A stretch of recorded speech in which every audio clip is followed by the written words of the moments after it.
আমাদের কোনো কষ্ট হয় না, কারণ এই ছাত্র শিবির শুধু মানুষের দয়া, মানুষের অনুকম্পা, মানুষের রহমত, শুধু মানুষের দয়া দাক্ষিণ্য নিয়ে ছাত্র শিবির পরিচালিত হয় না।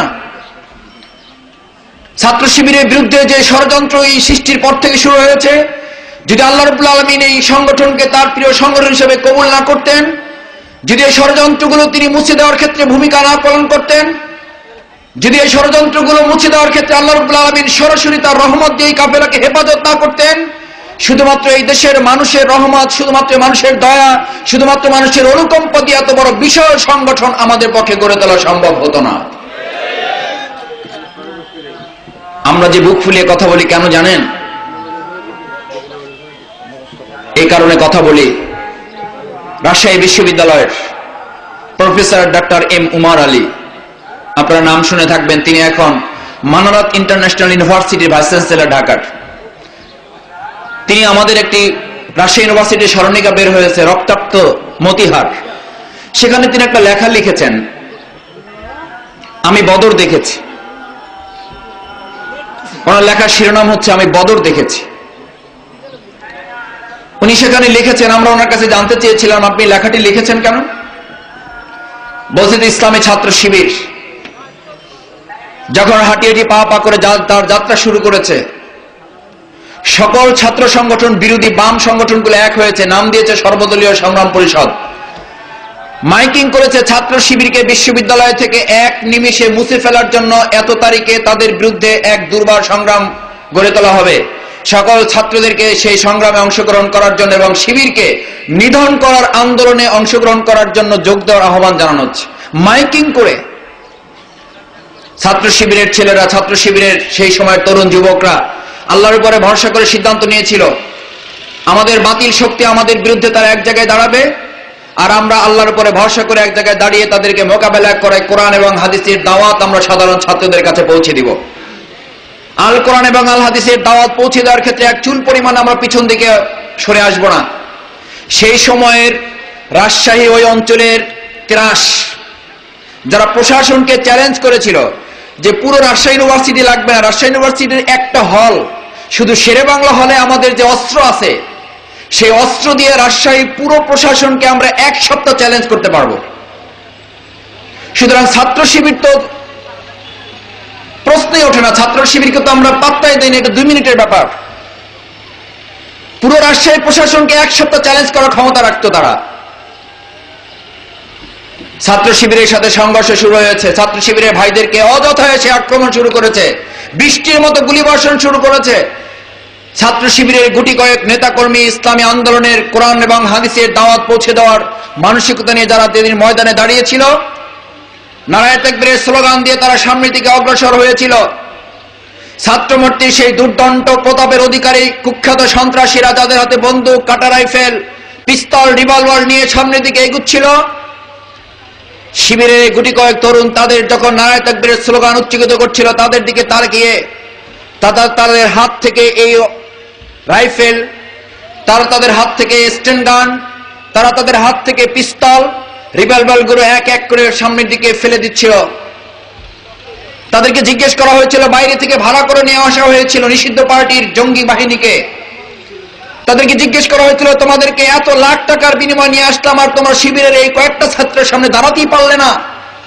তারা সেদিন বলেছিল ছাত্র শিবিরের ছেলেগুলো তো আমাদের জন্য কোনো সমস্যা ছিল না, কিন্তু যখন মারামারি শুরু হলো তখন আমরা দেখতে পেলাম ওই গুটি কতক লোকের সাথে লম্বা লম্বা সাদা পাঞ্জাবি পরা, সাদা পাগড়ি পরা এমন কিছু লোক তাদের সাথে অংশগ্রহণ করেছে, যাদের চোখের দিকে তাকিয়ে আমাদের হাতের অস্ত্রগুলো আমরা হাতে রাখতে পারছিলাম না, সামনের দিকে অগ্রসর হতে পারছিলাম না, নিজেকে আত্মরক্ষা করতে না পেরে ওখান থেকে অস্ত্র ফেলে দিয়ে পালিয়ে আসার মতো হিম্মত পর্যন্ত হারিয়ে ফেলেছিলাম।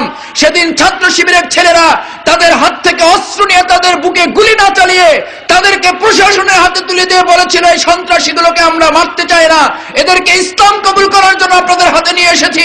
ছাত্র শিবির ওমর রাদিয়াল্লাহু তাআলার মতো লোক তৈরি করার জন্য সেদিন বদরের ময়দান রাজশাহী ইউনিভার্সিটি তৈরি করেছিল। ইসলামী ছাত্র শিবির এক একটি বদরের ময়দান, এক একটি তায়েফ, এক একটি উহুদ বাড়ি দিয়ে আজকে আমরা ইসলামী ছাত্র শিবির এই লোকগুলো তৈরি করতে সক্ষম হয়েছে। প্রাণপ্রিয় কর্মী ভাইয়েরা, সেই সংগঠনের একজন কর্মী হিসাবে আপনি একজন কর্মী, আপনি ভাববেন না আপনি ছোট কেউ, আপনি অনেক বড়। ছাত্র শিবিরের মতো পুত পবিত্র একটি কাফেলার কর্মী হতে পেরেছেন। সেজদাবনত চিত্তে আল্লাহর কাছে পড়ে থাকা উচিত। এই মাত্র কয়েকদিন আগের কথা, আমার শ্রদ্ধেয় কেন্দ্রীয় সভাপতি সেলিম ভাই, তখন কেন্দ্রীয় সভাপতি, আমি সেক্রেটারি জেনারেল, আমি গিয়েছিলাম চট্টগ্রাম মহানগরী দক্ষিণের তৎকালীন সভাপতি আনোয়ারুল আলম চৌধুরী ভাই আমাকে ফোন করেছেন, মাসুদ ভাই একটা খবর বলবো আপনাকে। আমি বললাম কি হয়েছে? বলছে যে আমি আমাদের এলাকার পলিটেকনিক ইনস্টিটিউটের পাশের একটি উপশাখার একজন কর্মী সাথী প্রার্থী হয়েছেন, তাকে আমরা একটা উপশাখার সভাপতি বানিয়েছি। দীর্ঘদিন থেকে তার প্রত্যাশা সে সাথী হবে, সাথী প্রার্থী হয়েছেন, তাকে আমরা একটা উপশাখার সভাপতি বানিয়েছি। তিনি অসুস্থ হয়েছেন, অসুস্থ অবস্থায় মারা গিয়েছেন। আমরা বাড়িতে নিয়ে গেছি, বাড়িতে দাফন কাফনের ব্যবস্থা হয়েছে। 1 মাস পরে তার বাড়ি থেকে তার বাবা এবং মা আমাদেরকে ফোন করছেন, বাবা আমার যে সন্তান মারা গিয়েছে, সেই সন্তান, বারবার আমরা স্বপ্ন দেখছি যে আমাদেরকে বলা হচ্ছে তোমার যে সন্তানকে তোমরা কবরস্থ করেছো, তোমাদের সেই সন্তান জীবিত, তাকে কবর থেকে উঠাও। আনোয়ারুল আলম চৌধুরী ভাই বললেন, মাসুদ ভাই আমি তাদেরকে অনেকবার রিকোয়েস্ট করার চেষ্টা করেছি, এই স্বপ্ন নাও হতে পারে, এটা ঠিক নাও হতে পারে। আবার কয়েকদিন পর স্বপ্ন দেখেছেন, বলছে তোমার সন্তানকে জীবিত আছে, তাকে কবর থেকে উঠাও। শেষ পর্যন্ত আনোয়ারুল আলম চৌধুরী ভাই সভাপতি বললেন যে আপনি ওখানকার আলেমদের সাথে একটু পরামর্শ করেন। আলেমদের সাথে পরামর্শ করা হলো, তাদেরকে জিজ্ঞেস করা হলো। আলেমরা বললেন যেহেতু স্বপ্ন দেখেছেন, আমরা একবার অন্তত কবর খনন করে দেখার ব্যবস্থা করি। কবর খনন করে দেখার ব্যবস্থা করা হলো। কবর খনন করে দেখার যে দৃশ্য অবতরণ করা হয়েছিল, সেই দৃশ্য রাসূল করিম সাল্লাল্লাহু আলাইহি ওয়াসাল্লাম বদরের যুদ্ধে, খন্দকের যুদ্ধে যারা শাহাদাত বরণ করেছিলেন, মুআবিয়ার সময় কূপ খনন করার জন্য যখন নির্দেশ দেওয়া হয়েছিল, কূপ খনন করতে গিয়ে বলা হয়েছিল যাদের কফিন এখানে আছে তাদের তুলে নাও। খনন করতে করতে হঠাৎ করে একজন কোদালের আঘাত পড়ে গিয়েছিল একজন কফিনের পায়ে। 40 বছর আগে যাদেরকে কফিন করা হয়েছিল, দাফন করা হয়েছিল, 40 বছর পর ওই পায়ে আঘাত লাগার পর কোদাল দিয়ে যখন আঘাত করেছিল, জীবিত মানুষের মতো ফিনকি দিয়ে রক্ত বের হয়েছিল। আল্লাহ রাব্বুল আলামিন সেই কফিনকে যেভাবে হেফাজত করেছিলেন, ইসলামী ছাত্র শিবিরের সেই কর্মী, সেই উপশাখার সভাপতির 1.5 মাস পরে কবর উত্তোলন করার পর লক্ষ্য করা গেল তাকে সেই দিন যেভাবে কবরস্থ করা হয়েছে, যে হাসি মুখে কবরস্থ করা হয়েছে, যে কফিন দিয়ে তাকে কবরস্থ করা হয়েছে, সেই একই অবস্থায় আল্লাহ রাব্বুল আলামিন তাকে সেখানে হেফাজত করেছেন। সম্মানিত সুধী মণ্ডলী, প্রিয় কর্মী ভাইয়েরা, ইসলামী ছাত্র শিবিরকে সেজন্য শুধুমাত্র একটি রাজনৈতিক সংগঠন ভেবে যদি কেউ এই ছাত্র শিবিরে যোগ দিয়ে থাকেন, তাহলে আমি বলবো নতুন করে নিজের চিন্তা করার সুযোগ আছে, নতুন করে নিজেকে ভাবতে হবে। ইসলামী ছাত্র শিবির সেই ধরনের তথাকথিত প্রচলিত ছাত্র রাজনীতির মতো, আর 10টা-5টা ছাত্র রাজনীতির মতো ছাত্র শিবির নয়। ছাত্র শিবিরের কর্মীরা মুখ দিয়ে, বক্তব্য দিয়ে মানুষকে যত তার আদর্শের কথা প্রচার করবে, তার চেয়ে অনেক বেশি আদর্শের কথা প্রচার করবে তার নিজের চরিত্র, নিজের মাধুর্য, নিজের সততা দিয়ে, নিজের আদর্শের কথা দিয়ে।